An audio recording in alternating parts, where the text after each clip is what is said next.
नमस्कार, good morning, सुप्रभात। Online class में आप सभी का स्वागत है, अभिनंदन है। मैं सुरेश चंद्र आज आपको पढ़ा रहा था लास्ट क्लास के अंदर। क्या बेटा? खाद और उर्वरकों के अंदर अंदर अंतर की बात कर रहे थे। इसकी बात करते बेटा, खाद और उर्वरक के अंदर अंतर की बात कर रहे थे। और उस खाद और उर्वरक के अंदर अंतर के बाद में आगे चलते अपन उर्वरक और खाद के बीच में बताए गए अंतर है। ठीक है, खाद के लाभ की बात करें। किसकी बात करें बेटा? खाद के लाभों की बात करें। किसकी बात करें बेटा? खाद के लाभ की। जैविक खाद उर्वरक की अपेक्षा अधिक अच्छी मानी जाती है, इसके मुख्य कारण है। क्वेश्चन लिखना बेटा, जैविक खाद उर्वरक से अच्छी मानी जाती है, क्यों? क्या बोलोगे बेटा? जैविक खाद उर्वरक से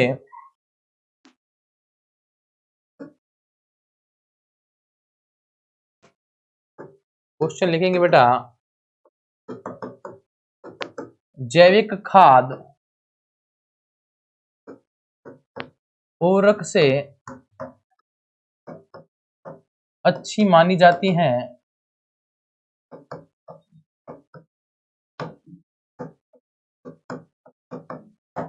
क्यों अच्छी मानी जाती हैं, क्यों? आंसर लिखेंगे बेटा इसका। और आंसर आपको लोगों को पता है, आंसर क्या है बेटा? सबसे पहला तो क्या आता है, मिट्टी के जल धारण की जो क्षमता होती है वो जल धारण की क्षमता बढ़ जाती है, जल धारण की क्षमता बढ़ जाती है। दूसरा, इससे मिट्टी भूरी भूरी एवं सरंध्र हो जाती है, जिसके कारण गैस विनिमय क्या होता है बेटा? आसानी से हो जाता है। अब नॉर्मल सी बात है, अगर सरंध्र हो जाएगी तो गैसों का आदान प्रदान क्या होगा बेटा? आसानी से। इससे मित्र जीवाणुओं की संख्या बढ़ जाती है। मित्र जीवाणु मतलब लाभकारी जीवाणुओं की संख्या बढ़ जाती है। और इससे जैविक खाद की मिट्टी का गठन सुधर जाता है। और क्या होता है बेटा? पहला तो क्या लिखेंगे बेटा? पहला अपन लिखेंगे बेटा,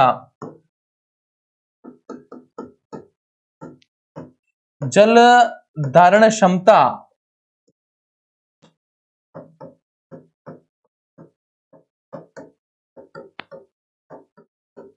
बढ़ जाती है। क्या बढ़ जाती है बेटा? जल धारण क्षमता बढ़ जाती है। दूसरा, मित्र जीवाणु बोले या फिर दूसरा नाम बोले इसको लाभकारी जीवाणु। क्या बोले बेटा? लाभकारी जीवाणु बोले। लाभकारी जीवाणुओं की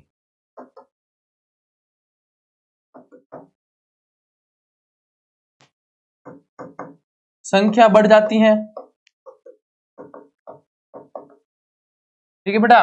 नेक्स्ट तीसरी बात करें, मिट्टी में सरंध्र संघटक के कारण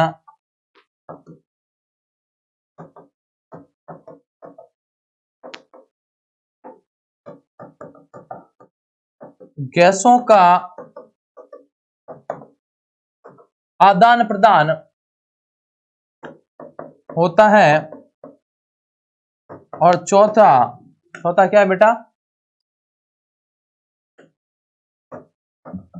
जैविक खाद से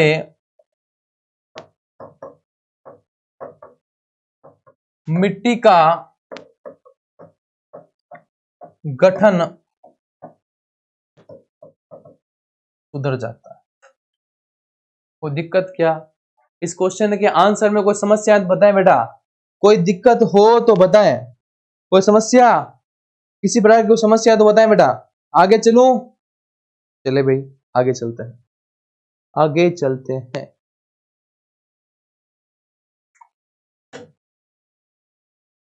ये तो हो गई बात इसकी बेटा उर्वरक की। तो मतलब देखें अपन, अगर सही ढंग से देखें अपन तो इसमें हुआ क्या देखना। फसल उत्पादन के प्रक्रम के अंदर मिट्टी को तैयार कर दिया, बुआई कर दी। बुआई के बाद में खाद और उर्वरक मिला दिया, और खाद और उर्वरक के अंदर अपन को जो जो चीजें इंपोर्टेंट लगी उसको अपन ने पैनल पे नोट कर लिया बेटा। क्या क्या बेटा? नोट कर लिया। ठीक है, तीन के बाद में अब चौथी बात आएगी बेटा, सिंचाई की। चौथी बात किसकी आएगी बेटा? सिंचाई। किसकी बात आएगी बेटा? सिंचाई की। इसकी बात आ रही है।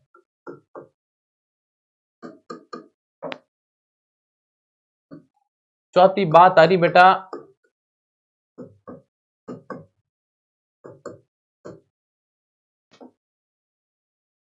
और इस सिंचाई के अंदर आप लोगों को लिखना है क्या लिखोगे बेटा, देखना क्या लिखोगे, पहले एक बार समझ लेते हैं उसके बाद लिखेंगे बेटा।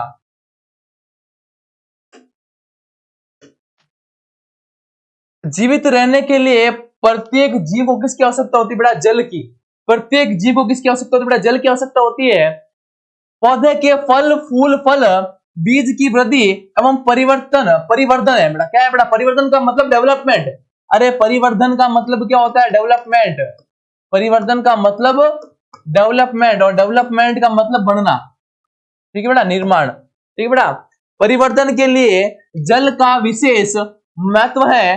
पौधों की जड़ों द्वारा जल का अवशोषण होता है, जिसके साथ खनिज और उर्वरक का भी अवशोषण होता है। पौधों का लगभग 90% जल, पौधों में क्या होता है बेटा, 90% भाग क्या होता है बेटा, जल होता है। क्या होता है बेटा, पौधों में 90% भाग क्या होता है बेटा, जल होता है। जल आवश्यक है क्योंकि बीजों का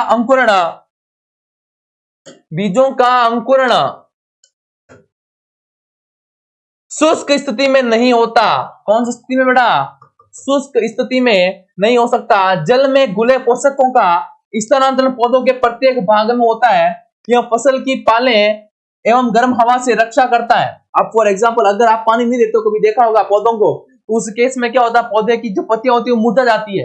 अरे मुरझाती क्यों है, क्योंकि उसके अंदर पानी की क्या होगी बेटा, कमी होगी। मतलब पानी ही इनके लिए क्या बेटा, सब कुछ है। अब बात करें जो पौधे होते हैं उनका 90% जो भाग है, कितना बेटा, 90% जो भाग है, और 90% भाग किसका बना हुआ बेटा, जल का बना हुआ है। बीजों का अंकुरण होता है, तो अंकुरण भी कहां होता है बेटा, गीली मिट्टी के अंदर होता है, जहां पे उमस को बेटा ज्यादा हो, ठीक है। शुष्क मिट्टी के अंदर कभी बीजों का अंकुरण नहीं होता बेटा, ठीक है। नेक्स्ट बात करते हैं, स्वस्थ फसल वृद्धि के लिए मिट्टी की नमी को बनाए रखना क्या है बेटा, आवश्यक है, ठीक है। खेत में नियमित रूप से जल देना आवश्यक है। विभिन्न अंतराल पर खेतों में जल देना सिंचाई कहलाता है। भाई साहब आ गया, विभिन्न अंतराल में पौधों को जो सिंचाई देते हैं उसी को क्या बोलते हैं बेटा, उसी को बोलते हैं सिंचाई बोलते हैं। सिंचाई का समय बारंबार फसलों को मिट्टी एवं ऋतु में भिन्न भिन्न होता है। गर्मी में पानी देने की बारंबारता अपेक्षाकृत अधिक होती है। नॉर्मल सी बात है, गर्मी अधिक पड़ रही है तो उसके लिए आपको पानी क्या देना पड़ेगा बेटा, ज्यादा देना पड़ेगा। मतलब सिंचाई क्या करनी पड़ेगी बेटा, आपको सिंचाई ज्यादा करनी पड़ेगी। अरे कोई समस्या क्या, अरे कोई दिक्कत, अरे कोई समस्या तो बोले बेटा, नहीं है, आगे चलते हैं। ऐसा क्यों, क्या यह मिट्टी एवं पत्ती से जल वाष्पन से अधिक होने का हो सकता है, बिल्कुल परफेक्ट है। जब अधिक मात्रा में गर्मी पड़ेगी तो मिट्टी जो है वो जल्दी सूख जाएगी, वाष्पीकृत हो जाएगी, और पौधे भी क्या करेंगे, जल्दी से जल्दी क्या करेंगे, वाष्पोत्सर्जन करेंगे। तो नो डाउट है पौधे के अंदर भी जल की कमी हो गई और मिट्टी के अंदर भी किसी कमी हो जाएगी बेटा, जल की कमी हो जाएगी। कोई समस्या क्या, कोई दिक्कत, तो हेडिंग के अंदर लिखते हैं बेटा, हेडिंग लगाई थी अपन ने सिंचाई, और उसके अंदर लिखेंगे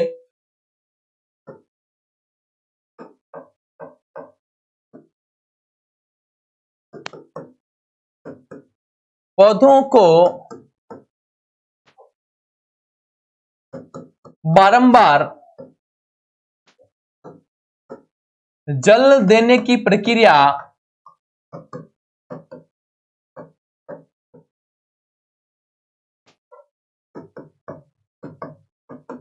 सिंचाई कहलाती है।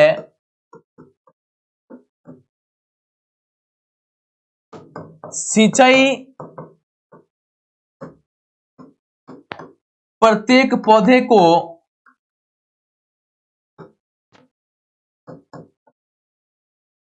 जीवित रखने का कार्य, जीवित रखने का कार्य, जीवित रखने का कार्य करती हैं। नोट डाल के लिख लेना यहां पे, पौधों का 90% भाग, पौधों का 90% भाग में जल होता है। पौधों के 90% भाग में क्या होता है बेटा, जल होता है। नेक्स्ट एक पॉइंट लिखना, नेक्स्ट पॉइंट लिखना बेटा, बिना जल के पौधों का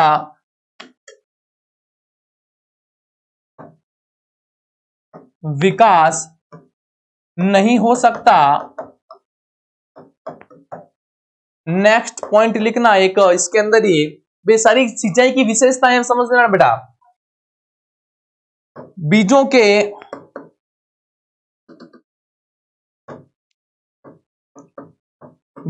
के अंकुरण हेतु भी जल की आवश्यकता होती है। जल की आवश्यकता होती है।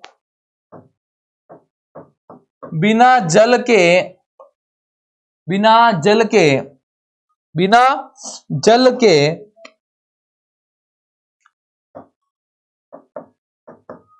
बीजों का अंकुरण नहीं होता है। और कोई समस्या क्या, कोई दिक्कत? लिख सकते हैं इसको आसानी से? ठीक है भाई साहब, लो बात करते हैं। कोई दिक्कत क्या नहीं है? ठीक है, इसके अंदर एक चीज और लिखेंगे बेटा।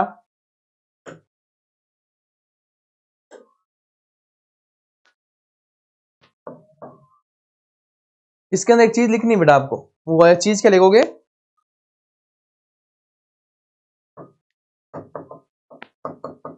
भौगोलिक परिस्थिति के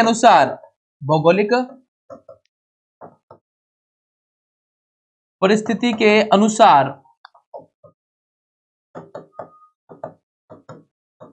सिंचाई की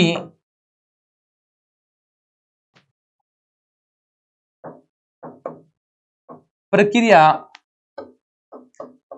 अलग अलग होती है।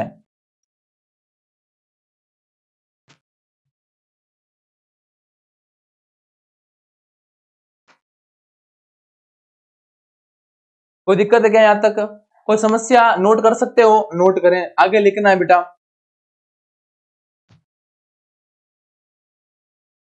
आगे लिखना है, ग्रीष्म ऋतु में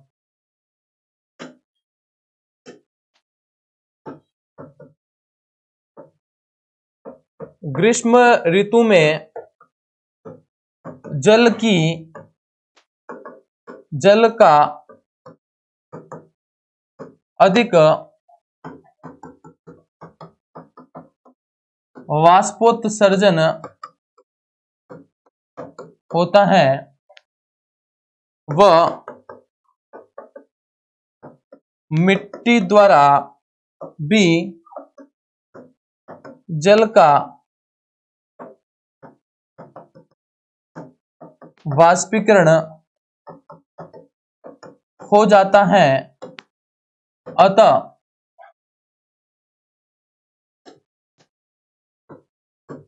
जल की अधिक हानि होती है। इसलिए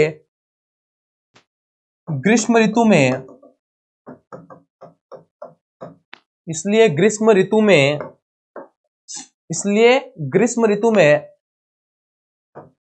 सिंचाई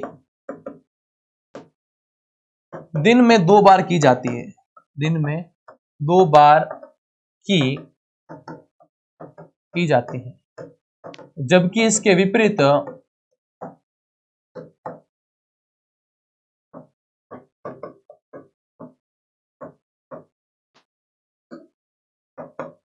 शरद ऋतु में, मतलब सर्दियों में, शरद ऋतु में एक बार सिंचाई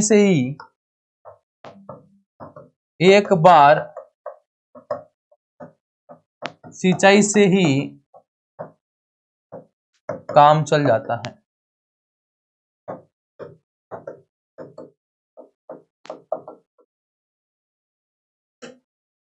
ये हो गया बेटा आपका नेक्स्ट पॉइंट। अरे कोई दिक्कत क्या? तो ये तो हो गई बातें किसकी बेटा, अपने ये बात तो हो गई सारी की सारी किसकी बेटा? सिंचाई से संबंधित की। ठीक है, अब इस सिंचाई के अंदर और क्या क्या है देखना बेटा, है ना। इस वर्ष पानी देते समय इस वर्ष पानी देते समय अधिक सतर्क हूं, पिछली गर्मियों में मेरे पौधे सूख गए और मर गए। बूझो भाई साहब बोल रहे हैं, बूझो भाई साहब बोल रहे हैं, पिछली बार मैंने पौधों को पानी नहीं दिया, गर्मियों के अंदर पौधे सूख गए थे, इस बार थोड़ा क्या दूंगा बेटा, ध्यान दूंगा। अब हेडिंग लगानी बेटा, सिंचाई के स्रोत, तो हेडिंग क्या लगाएंगे अपन, हेडिंग लगाएंगे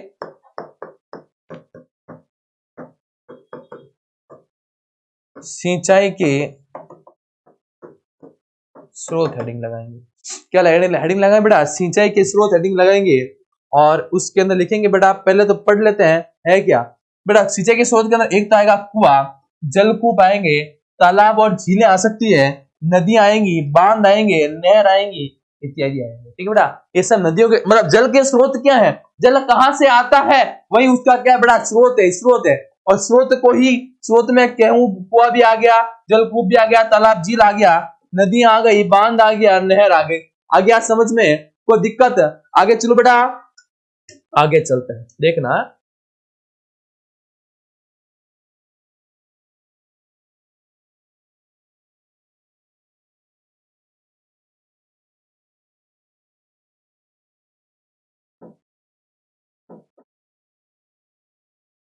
लीजिए बेटा, कोई समस्या, आगे चलते हैं। तो सिंचाई के स्रोत के अंदर पहला आ रहा है बेटा, देखो पहला ही नाम आ रहा है बेटा, माटा। क्या नाम आ रहा है बेटा, मांटा। और मांटे में क्या होता है, एक आपको क्या करते थे बेटा, कुएं से, ये कुआं है, यहां से पानी लाया, यहाँ पे एक नाली बना देंगे, और ये नाली जाके कहां उतरेगी बेटा, आपके खेत के अंदर उतरेगी। क्या उतरेगी बेटा, खेत के अंदर। यहां से पानी बहता हुआ कहां जाएगा, आपके सीधे खेत के अंदर जाएगा। ये क्या बेटा, मांटा है। और मांटे के बाद में बात करो चेन पंप। क्या बेटा, चेन पंप। और चेन पंप क्या करता है बेटा, पानी को लगातार क्या करता है बेटा, ढोलता रहता है आपके खेतों के अंदर। तीसरा है बेटा ढेंकुली। क्या है बेटा, ढेंकुली, ये बहुत इंपॉर्टेंट है बेटा, ढेंकुली या ढेंकुली। ठीक है बेटा, ढेंकुली या फिर ढेंकुली। और ये वाला आगे बेटा रहट, ये भी क्या है बेटा, इंपॉर्टेंट है। तो आपको तीन चीजें हैं, आपको इन तीन चीजें पढ़नी है। तो जल के स्रोतों के अंदर आप बात करेंगे बेटा, जल के स्रोतों के अंदर क्या लिखोगे बेटा, सिंचाई के स्रोतों के अंदर आंसर क्या लिखोगे बेटा, कुआं, जलकूप, और बेटा कुआं हो गया, जलकूप हो गया, नदियां हो गई, तालाब हो गया, झरना हो गया। ठीक है बेटा, एक्सेट्रा, मतलब इत्यादि। आ गया समझ में, आगे चले बेटा इन लोग। तो अब बात करते बेटा किसकी, यानी कि सिंचाई के पारंपरिक तरीके के अंदर बात करते हैं। ठीक है, सिंचाई के पारंपरिक तरीकों के अंदर पहली बात कर रहे हैं बेटा, किसकी बात करें बेटा, बात करते हैं ये लो ब्लू। सिंचाई के पारंपरिक तरीके के अंदर कुआं, झीलों एवं नहरों में उपलब्ध जल को निकाल कर खेतों तक पहुंचाने के तरीके अलग अलग है बेटा। क्या है बेटा, अलग अलग हैं। मवेशी अथवा मजदूर इन विधियों में इस्तेमाल किए जाते हैं। यह सस्ते हैं परंतु यह कम दक्ष है, मतलब इसके अंदर जो काम करने का जो कैपेसिटी है वो है सस्ता, परंतु काम क्या होगा बेटा, एकदम क्या बोलते हैं, वो एकदम हल्का काम होगा। ठीक है, विभिन्न पारंपरिक तरीके निम्न है। पहला तो आ गया बेटा गिरनी, जो क्या बोलते बेटा, मोट। क्या बोलते बेटा, मोट। दूसरा हो गया बेटा चेन पंप। तीसरा हो गया बेटा ढेकली। चौथा हो गया बेटा आपका रहट, उसको बोलते हैं उत्तोलक तंत्र। ठीक है, अरे कोई दिक्कत है क्या बेटा, कोई समस्या, कोई समस्या है तो बताएं बेटा, आगे चल रहा हूं, आगे चलते हैं, आगे चले। ठीक है बेटा, यहां से आपको एक चीज लिखनी है, सिंचाई के पारंपरिक स्रोत, हेडिंग लगानी है आपको, हेडिंग लगानी है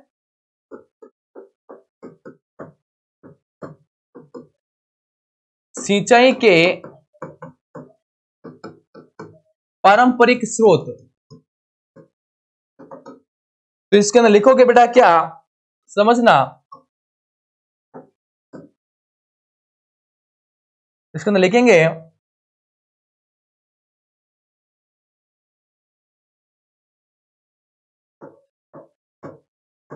कुआं, तालाब, नहर, झरनों आदि में उपस्थित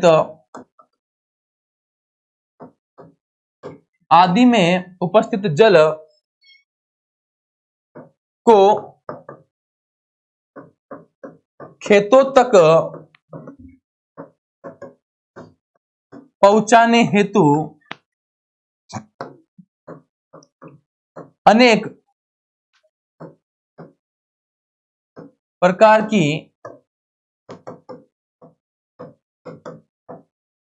प्रणालियों का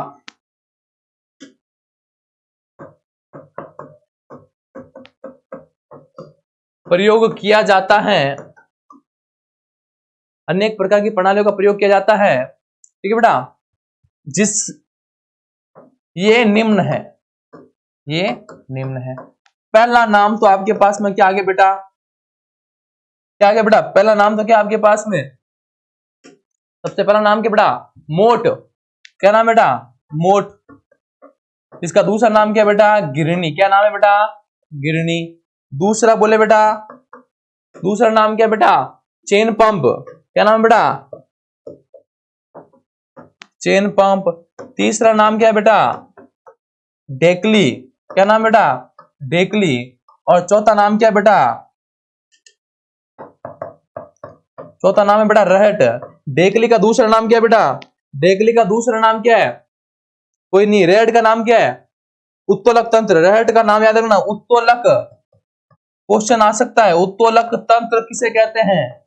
क्या बोलोगे, उत्तोलक तंत्र किसे कहते हैं, तो क्या बोलोगे, सिंचाई करने की रहट विधि को उत्तोलक तंत्र कहते हैं बेटा, ठीक है। कोई समस्या, कोई दिक्कत नहीं, आगे चले। लो बस, कोई दिक्कत क्या, कोई समस्या नहीं, आगे चल रहा हूं मैं, ठीक है। तो बात करते हैं, ये तो थी बेटा पारंपरिक विधियां। अब बात करते बेटा आधुनिक विधियों की। किसकी बात करते बेटा, आधुनिक विधियों की। अब एक बार इसको देख लेना बेटा, समझ जाना है ना। रहट जो है क्या करता है, फॉर एग्जाम्पल यहाँ पे जो ये गाय है, ये गाय क्या करेगी बेटा, सराउंडिंग गोल गोल घूमेगी। जैसे ये गोल गोल घूमेगी, इसका सिस्टम दे रखा है इसके ऊपर, ये पहिया भी क्या करेगा बेटा, गोल गोल घूमेगा। क्या करेगा बेटा, गोल गोल घूमेगा। जब ये पहिया गोल गोल घूमेगा और यहाँ पे नीचे क्या बेटा जल का स्रोत है, वो पानी डब्बा भर भर के क्या करेगा बेटा, उड़ जाएगा। यहाँ पे क्या आएगा बेटा, पानी आएगा यहाँ से, आएगा बेटा यहाँ पे, और यहाँ से वो कहाँ जाएगा बेटा, खेतों के अंदर जाएगा, और यहाँ से पानी बाहर निकलता है। इससे क्या बोलते बेटा, रहट बोलते। क्या बोलते बेटा, रहट। इंपॉर्टेंट है, इसको नोट कर लेना। और चेन पंप के अंदर क्या बोलते बेटा, चेन से एक पंप को बांध दिया जाता है, ठीक है, और वहां से पानी को कहां पहुंचाया जाता है बेटा, खेतों के अंदर। और दूसरा ढेकली के अंदर क्या करते हैं बेटा, एक तरफ पानी की बाल्टी से, ठीक है, जितना भी जल का स्रोत है, उस जल की स्रोत को कहां पहुंचाया जाता है बेटा, खेतों के अंदर पहुंचाया जाता है। यहाँ से वो कहां चला जाएगा बेटा, खेतों के अंदर चला जाएगा।